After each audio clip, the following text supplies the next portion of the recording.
Merci à toi Caroline, merci à l'ensemble des volontaires qui permettent l'organisation de ces amphis. Merci à vous d'être si nombreux et de permettre que nous réalisions ensemble, en cet été 2022, la plus grosse édition des amphis depuis la création de la France Insoumise. Alors, j'avais une petite curiosité. Est-ce que je peux demander à celles et ceux qui participent pour la première fois aux amphis d'été de lever la main? Ça fait beaucoup de monde, soyez les bienvenus. Je voulais vous le demander pour en avoir le cœur net et pour que toutes celles et ceux qui participent à notre combat d'idées, à notre combat politique depuis la longue marche entamée depuis de nombreuses années, puissent aussi l'apprécier. Vous êtes nombreuses, nombreux, nouvelles, nouveaux dans nos rangs qui avaient décidé de passer à l'action à nos côtés et d'agir pour mener à bon port le programme de rupture dont nous sommes les dépositaires. Et l'autre jour, je me trouvais aux amphis jeunes qui se réalisent toujours quelques jours avant les amphis ici à Châteauneuf-sur-Isère. Et c'était la même chose. Les trois quarts de la salle, c'était des nouveaux. Et nous étions là-haut avec Mathilde Panot et nous nous disions que d'habitude, depuis que les amphis jeunes existent, quand nous allions aux amphis jeunes, on avait l'habitude d'aller dans un coin perdu, très joli au demeurant, dans le Vercors, et on se retrouvait avec quelques tantes et quelques dizaines de jeunes camarades. La première année, ils étaient 50. La deuxième année, ils étaient 100, ils avaient déjà doublé l'effectif. L'année dernière, dans le même lieu, ils étaient 200. Et cette fois-ci, ils ont carrément dû déménager pour accueillir 400 personnes. C'est donc un ratio qui double chaque année. Alors pourvu que ça continue, et si on peut doubler chaque année, ça serait très bien. En arrivant ici à Châteauneuf, il y a quelques années pour nos amphis, on se disait qu'on avait trouvé le lieu qui permettrait d'accueillir tout le monde. Je crois que finalement, la question va finir par se poser de savoir si cet endroit est assez grand pour toutes et tous nous accueillir. Ce succès de cette rentrée politique, le fait que nous fassions le plus gros événement jamais réalisé depuis le début de la vie de notre mouvement en ce qui concerne nos universités d'été, le fait que bien sûr, cela va sans dire, nous réalisions le plus gros événement politique de cette rentrée, toute formation politique confondue. C'est bien évidemment le signe que notre campagne présidentielle, la campagne présidentielle de Jean-Luc Mélenchon, et ce que nous avons su construire ensuite dans l'immédiate foulée avec la nouvelle Union populaire écologique et sociale, a été à la hauteur des attentes populaires et a suscité un vent d'espoir qu'il nous convient d'entretenir dans les semaines, dans les mois et les années à venir. Mes amis, nous avons une rentrée politique qui se situe dans un contexte tout à fait bouleversé. Bien sûr, nous sommes ravis de nous retrouver, bien sûr, nous passons des moments agréables ensemble, nous y puisons la force nécessaire pour retourner au combat, mais vous savez comme moi que nous venons de subir un été de chocs multiples et un gouvernement incapable d'y répondre. D'abord, évidemment, le choc climatique. Cela fait des années que nous expliquons, que nous répétons que le changement climatique est commencé, qu'il est à un stade avancé, qu'il a désormais atteint des seuils d'irréversibilité. Et nous avons en face de nous un gouvernement d'incapables, condamné à 2 reprises par la justice pour inaction climatique, qui tergiverse comme pas possible et qui, au cœur de l'été, décide de réarmer les énergies les plus sales au cœur d'un paquet pouvoir d'achat qui ne fait pas le poids. Nous avons un gouvernement incapable de faire face à la crise de l'eau. Et je me souviens comme vous du premier meeting numérique qu'a donné dans la période Covid Jean-Luc Mélenchon, intégralement consacré à la question de l'eau. Et d'aucuns commentateurs regardaient cela en disant « Mais qu'est-ce qui leur arrive avec la question de l'eau ? Ce sont des extraterrestres, pourquoi en font-ils un sujet ?» Eh bien maintenant, c'est partout et dans plein de départements que la question de l'eau est devenue une question centrale, comme Jean-Luc Mélenchon l'avait anticipé. Et un gouvernement qui est incapable d'organiser les choses, qui est incapable d'y répondre, qui est dans une impasse absolue. Raison pour laquelle notre accession au pouvoir est urgente et le plus tôt sera le mieux.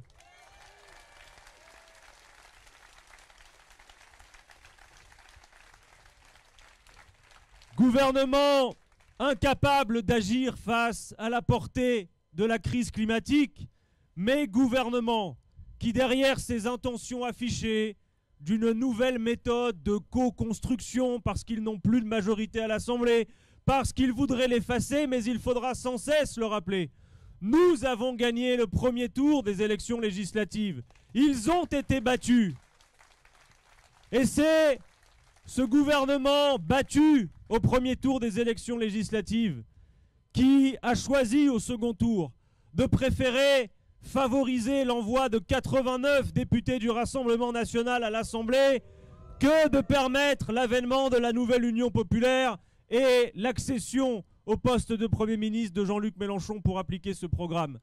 Et ce gouvernement affiche désormais sans autre légitimité, puisque devant l'Assemblée nationale, Madame Borne, battue aux législatives, ne sollicite même pas le vote de confiance, décide de faire de la communication. Alors nous avions eu le grand débat, nous avons eu la Convention citoyenne pour le climat, dont chacun, et y compris spécialement les participants, auront vu le résultat. Et maintenant, à partir du mois de septembre, nous allons avoir cette nouvelle assemblée parallèle que veut faire Emmanuel Macron, le Conseil national de la refondation, le CNR, suivez mon regard, avec l'intention de parler de tout refonder, bref, d'écouter le président de la République et de nous faire blablater pendant des heures pour ne rien obtenir à la fin, pendant que dans le même temps, ce gouvernement poursuit une offensive tel un bulldozer, et il faut bien le dire.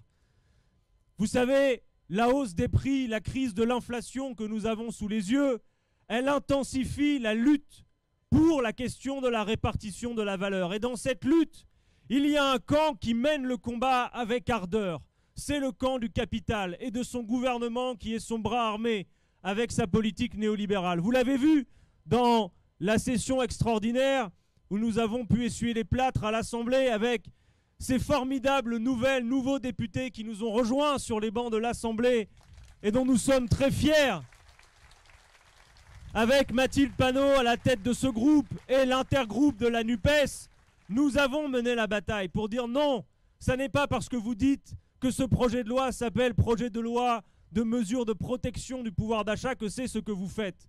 Ce texte est dangereux. Il ouvre la voie, par exemple, à la hausse des loyers à 3,5%. Il ne procède d'aucune revalorisation des minima sociaux ou des retraites qui n'étaient pas déjà prévues. Juste une accélération calendaire. Et ils ont tout fait, absolument tout, pour éviter la question centrale dans la répartition de la valeur, celle des salaires. Et vous avez vu, comme nous, des alliances tout à fait étranges s'opérer.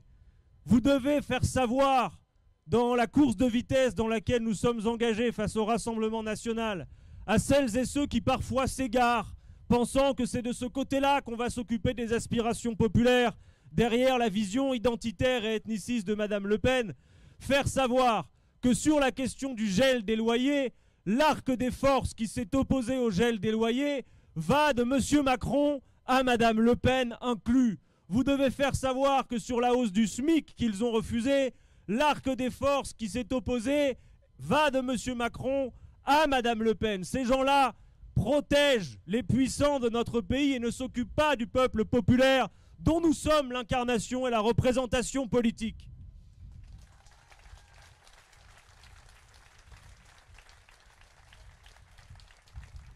Emmanuel Macron a maintenant un bilan et il y aurait beaucoup de choses à en dire. La violence déployée, la répression déployée contre les mouvements populaires comme ceux des Gilets jaunes, mais aussi un bilan d'une politique qui, derrière l'intention de relancer l'emploi et l'activité, a été une politique fiscale qui a favorisé considérablement les plus riches de ce pays. C'est tout ce que M. Macron continue de faire. Et cette offensive, ils vont la continuer contre les travailleurs, contre les précaires de ce pays. Car après avoir refusé les augmentations de salaire, voilà que dès la rentrée, ils vont dégainer sur l'assurance chômage, puis sur les retraites. Alors, puisque ce camp mène la lutte, eh bien nous faisons une rentrée combative pour dire que nous nous organisons et nous allons nous dresser devant eux. Car nous devons affronter une rentrée difficile qui doit être une rentrée de mobilisation sociale. Il y a déjà des dates syndicales en circulation, notamment le 29 septembre. Nous y serons, comme d'habitude, de toutes nos forces, appuyant les organisations syndicales. Mais vous devez savoir aussi que notre intention est de continuer à mener le combat comme nous l'avons toujours mené. Un pied dans les institutions à l'Assemblée nationale, mais c'est d'égale importance pour nous d'organiser ce qu'il se passe à l'extérieur. C'est pourquoi, depuis quelques semaines, nous avons réussi à constituer un arc de force qui, finalement, ressemble exactement à ce qu'appelait de ses voeux Jean-Luc Mélenchon lorsqu'il parlait de la Fédération populaire.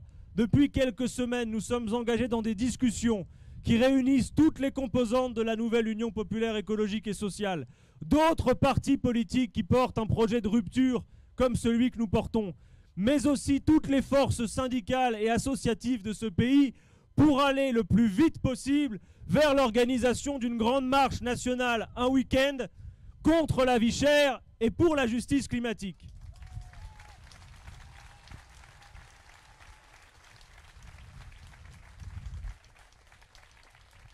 Il est là l'état d'esprit de notre rentrée, se préparer au combat toujours et continuer, après avoir participé à un tel événement chez vous, à appeler d'autres femmes et d'hommes à rejoindre le combat.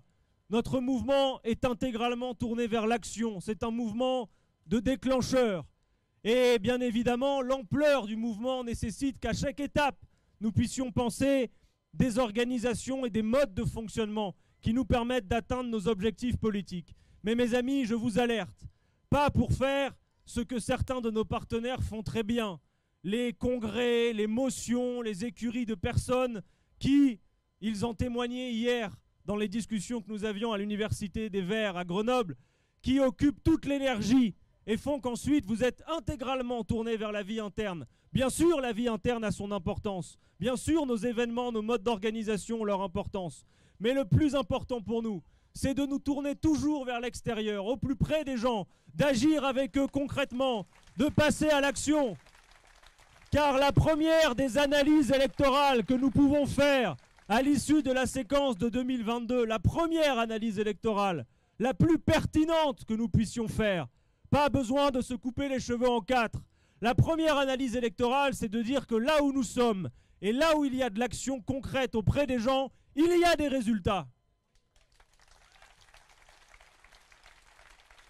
C'est donc à tout cela que nous devons nous préparer et faire savoir à Emmanuel Macron, qui a l'air encore perché sur son arbre au fort de Brégançon, qui nous raconte en cette rentrée que c'est la fin de l'abondance et de l'insouciance, que dans la grande masse du pays, cela fait bien longtemps que les gens ne sont plus ni insouciants ni n'ont vécu l'abondance, et que supporter le coup du sort, c'est le jour où Emmanuel Macron nous dit que c'est la fin de l'abondance, qu'un rapport sort et irrigue la presse qui nous explique que les dividendes versés en France ont atteint des records jamais atteints.